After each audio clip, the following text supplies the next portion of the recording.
What do you mean? You promised you'd come to my parents' house on the due date, right? I couldn't believe what I was hearing over the phone. On my expected delivery date, my husband had left for a trip. What difference does it make if I'm there or not? He replied in an annoyed tone. Filled with bitterness, I pretended to be calm and said, "Yeah, you're right. That's right.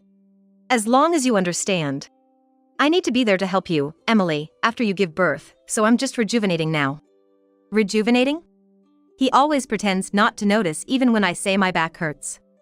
I knew he was cozying up with his mistress at our home while I was at my parents' house for the birth. "Hey, Robert, you're at that usual spa resort now, aren't you?" I could hear his surprise as he gasped when I guessed the location. "How do you know that?" "Yes, I am, but is there something wrong with that?" "Nothing but wrong, considering he's on a trip with his mistress. Yes, it's time for some payback. My name is Emily Johnson, 28 years old.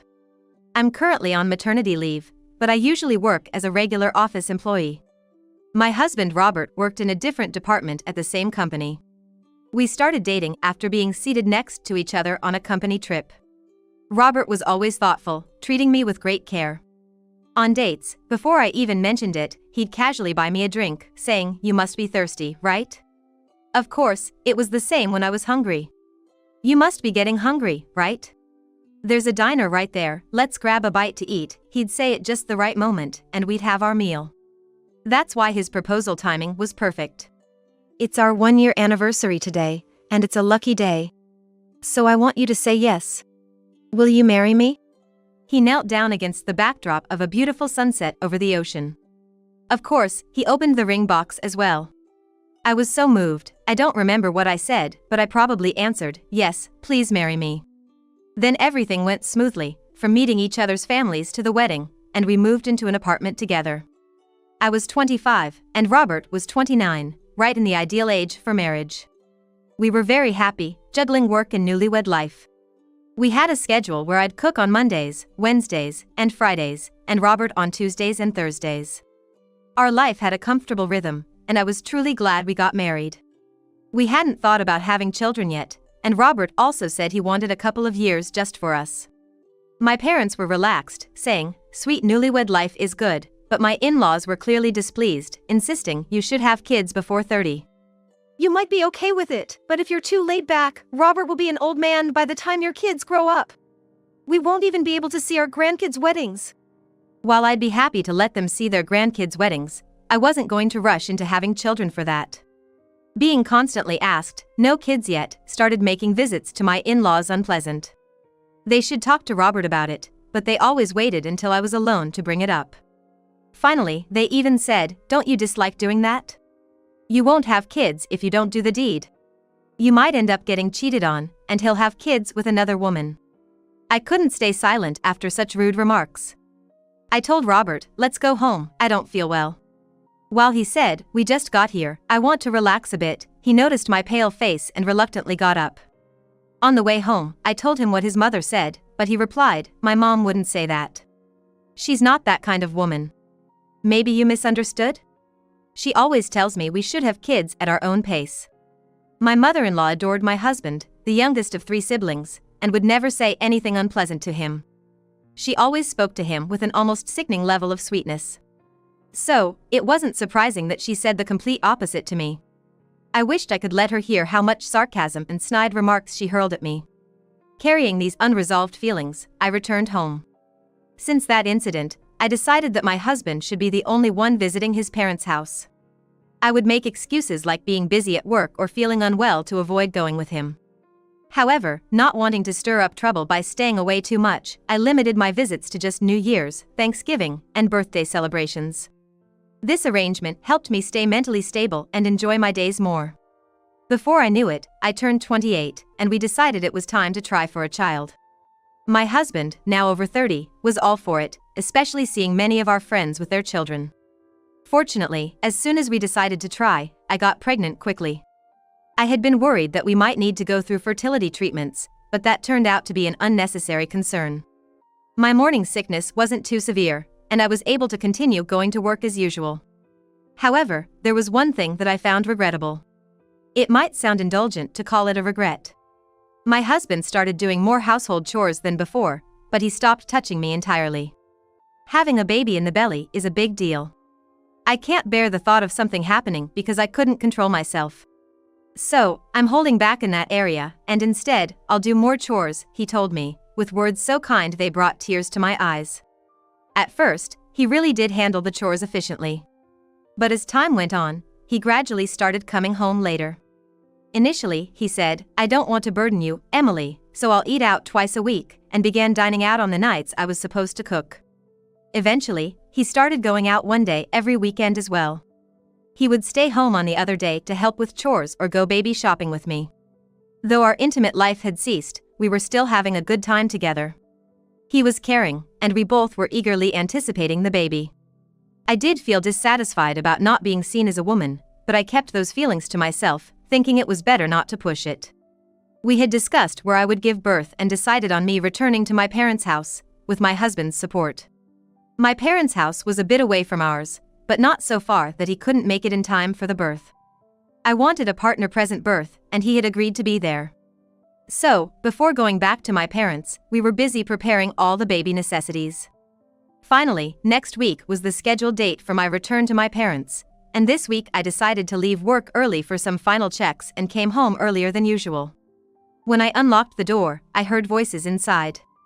It was my husband and some unknown woman's voice. And it seemed like it was coming from our bedroom.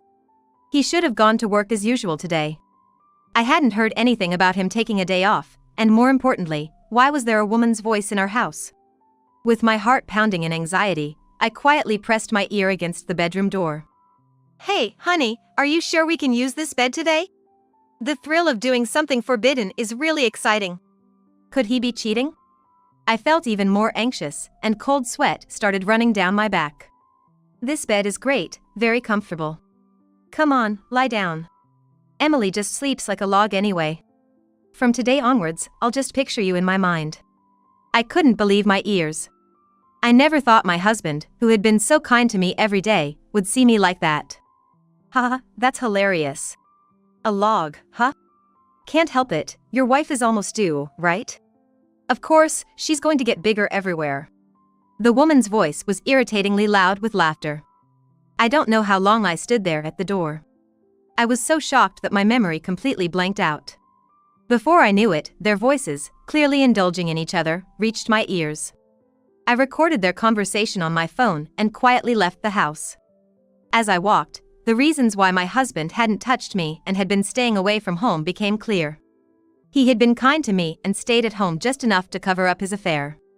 Overwhelmed by shock and despair, I collapsed onto a park bench. What should I do now?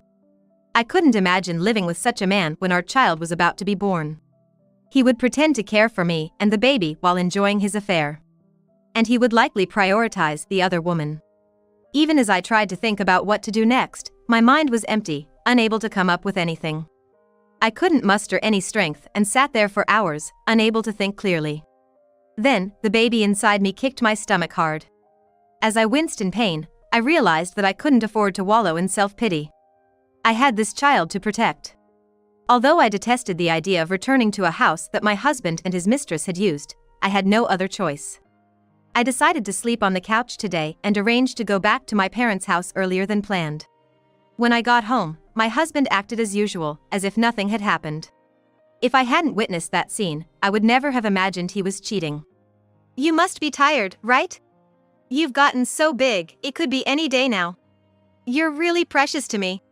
If you haven't eaten yet, you should eat quickly and get some rest." Could this really be the same man who called me a log? I was terrified of my husband, who lied as easily as breathing. I wanted to get away from him as soon as possible. "Thank you, Robert. You're always so kind. I've been getting a lot of Braxton Hicks contractions, so I was thinking of going back to my parents' house as soon as possible. I was planning on this weekend, but if I can arrange it, I might leave tomorrow." For a moment, I thought I saw a flash of happiness on his face. He quickly returned to his usual smile, but he couldn't hide that brief change in expression. "Are you sure? That's worrying. I'll miss you, but I'll take good care of the house so it's not a mess when you and the baby come back. Go with peace of mind. I can't drive you, though, because of work." Empty words kept coming out of his mouth. He was probably planning to bring his mistress over for a semi-cohabitation. I was careful not to show my disgust as I replied, I have some preparations to make, so you go to bed first. I'll sleep after I'm done with everything. This gave me an excuse to sleep on the couch. I waited until my husband went to the bedroom, then I packed all my important belongings into bags and boxes. I wanted to ensure that even if I couldn't come back for my things, I wouldn't be inconvenienced. Of course, I packed the baby clothes and other things I had intended to leave at home. After confirming that my husband was sound asleep, I called my parents. It's been a month since I returned to my parents' house. Tomorrow is my due date. Robert had been calling me every 2 or 3 days to check on me. To an outsider, he would seem like the perfect husband. My mother kept asking, is Robert really having an affair? I had all the evidence and was close to filing for divorce. Today, she asked, isn't Robert coming tomorrow, since it's your due date?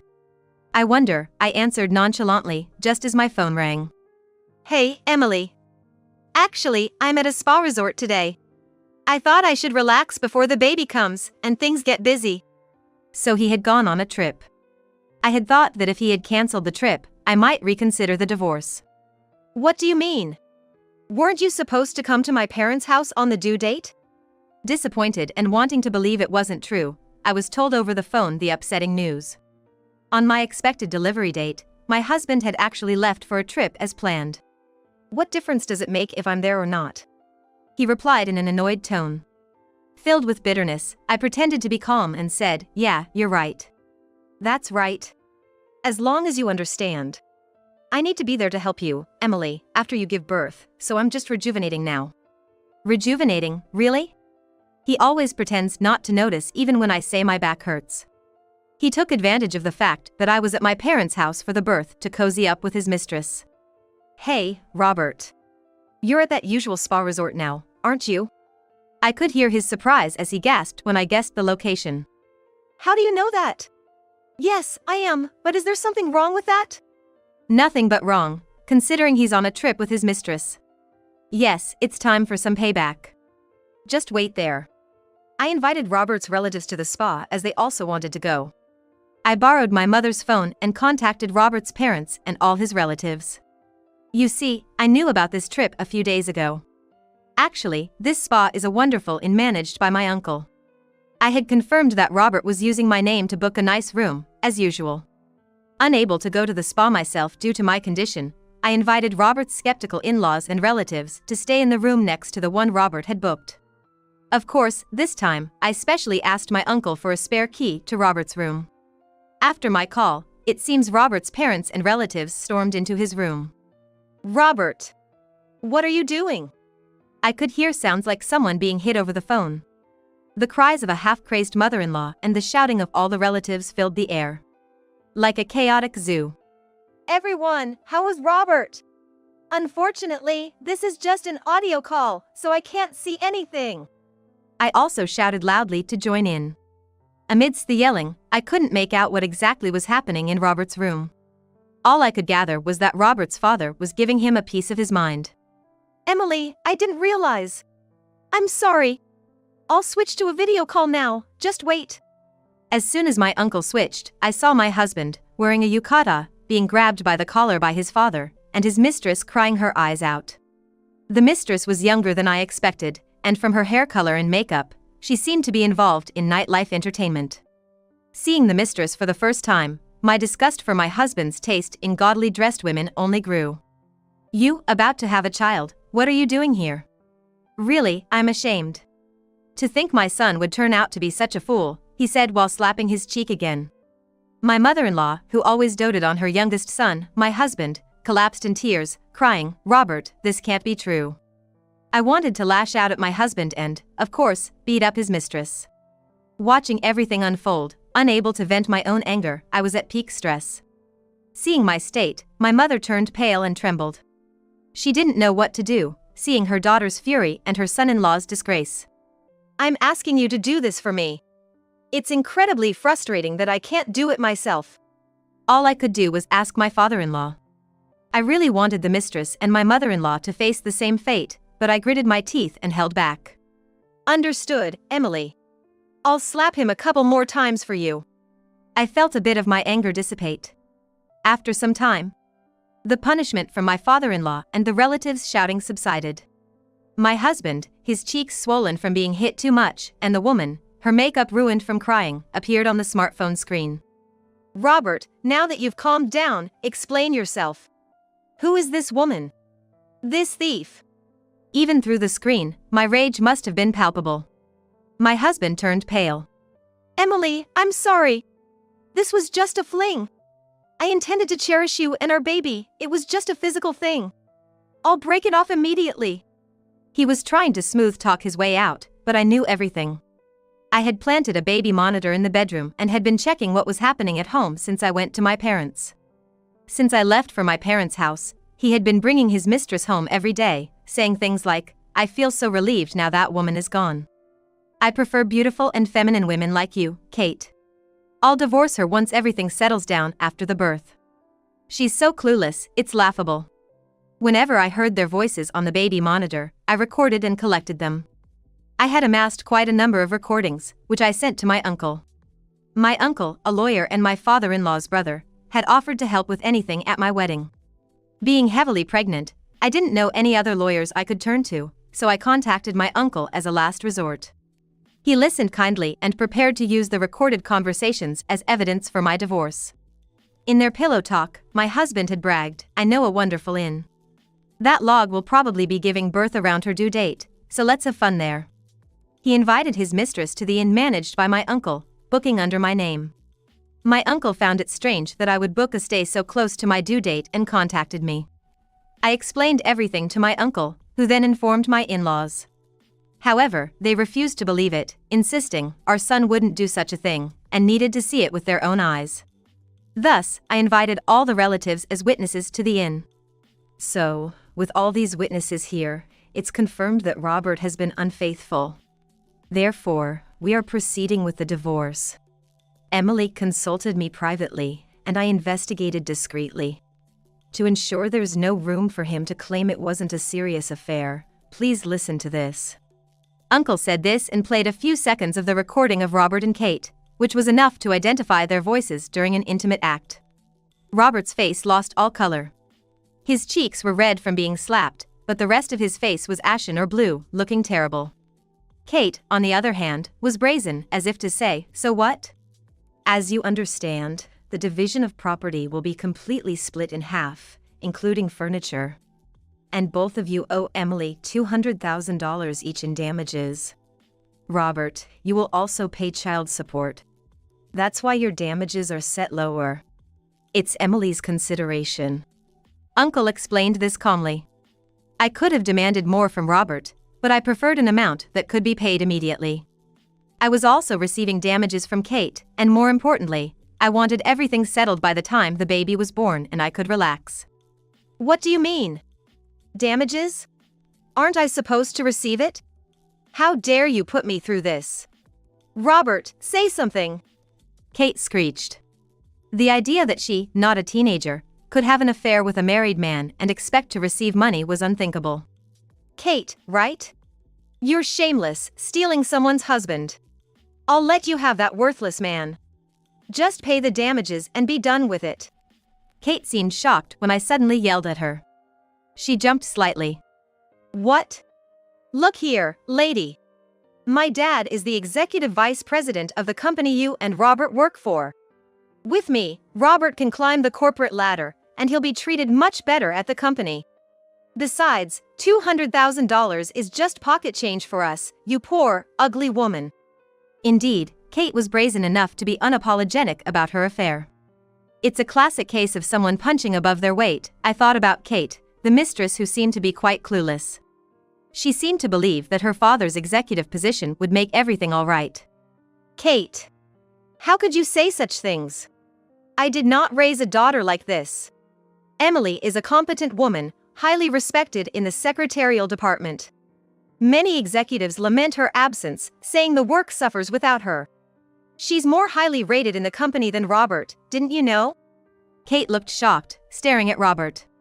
Robert, in sales, was not known for exceptional performance, but managed to stay employed due to his good people skills. Sir, I apologize. I've grown apart from my wife, and after the divorce, I hope to find happiness with Kate. Robert was desperate to stay in the executive vice president's good graces. A demotion was certain if he lost support, but he hoped to climb the corporate ladder with Kate. Nonsense. I'm not interested in an old man like Robert. He treated me well and gave me gifts, so I dated him. But dating and marriage are different. I'm currently advancing talks to be engaged to the president's son. It was fun, but this is the end. Kate looked down on Robert with utter contempt. I felt a twinge of pity for Robert. But that didn't change my decision not to forgive him. Kate, your engagement is surely off. The whole company knows about you. The legal notice from Emily's lawyer has been received, and the executives are aware. Not only will you owe Emily damages, but you're also likely to face a claim from the president's son's family. Then, the executive vice president, gripping his daughter's wrists in anger, sternly explained the situation to her. At this point, it seemed like Kate finally realized the seriousness of the situation. Earlier, her face had turned pale, but now it was contorted with distress. Tears streamed down her face as she pleaded with her father, "Daddy, I'm sorry. Please fix this. You can do it, right? I want to marry him and live a life of luxury." I thought she was a daughter who had been spoiled too much. She probably believed that everything could be fixed by asking her father. But life doesn't work that way. The adult world isn't so lenient. Kate, you said? You've destroyed someone's family knowingly. You're an adult now. You need to take responsibility for your actions. I said coldly to her. A man who wouldn't hesitate to commit adultery wouldn't marry a woman like her. Even Robert must realize by now that marrying her was out of the question. There was still so much I wanted to say to both of them. But just then, I felt water at my feet. My water had broken. I quickly called my mother, briefly explained over the monitor about my water breaking and needing to go to the hospital, then hung up. Enduring the contractions, I made it to the hospital. About 12 hours after my water broke, I gave birth to a beautiful baby girl. It was a relatively easy birth, but I was completely exhausted. While resting in my hospital room, I heard that the relatives who were supposed to be at the spa had come to the hospital. Representing the family, my uncle entered my room. "Congratulations and well done. She's a beautiful girl, looks just like Emily. It's a good thing she doesn't resemble that rotten man." He congratulated me. The executive vice president relayed messages from everyone at the workplace. Although I wasn't sure where I would be living next, I planned to invite them all once I settled in a new place. For now, I could finally take a rest. I needed to recuperate from all the stress, as I would be busy caring for the baby once discharged from the hospital. During a month-long stay at my parents' house, I found a new apartment close to my workplace. With the damages received from both Robert and Kate, and a similar amount from Robert's parents as compensation for the trouble caused, I could focus on childcare for the time being. Once my maternity leave was over, I planned to either put my daughter in daycare or ask my mother for help. I was determined to work hard for my daughter's sake. The executive vice president resigned, and Robert was relocated to a regional office. The atmosphere at work had improved, becoming more conducive to productivity. It was time for a fresh start and to move forward with determination.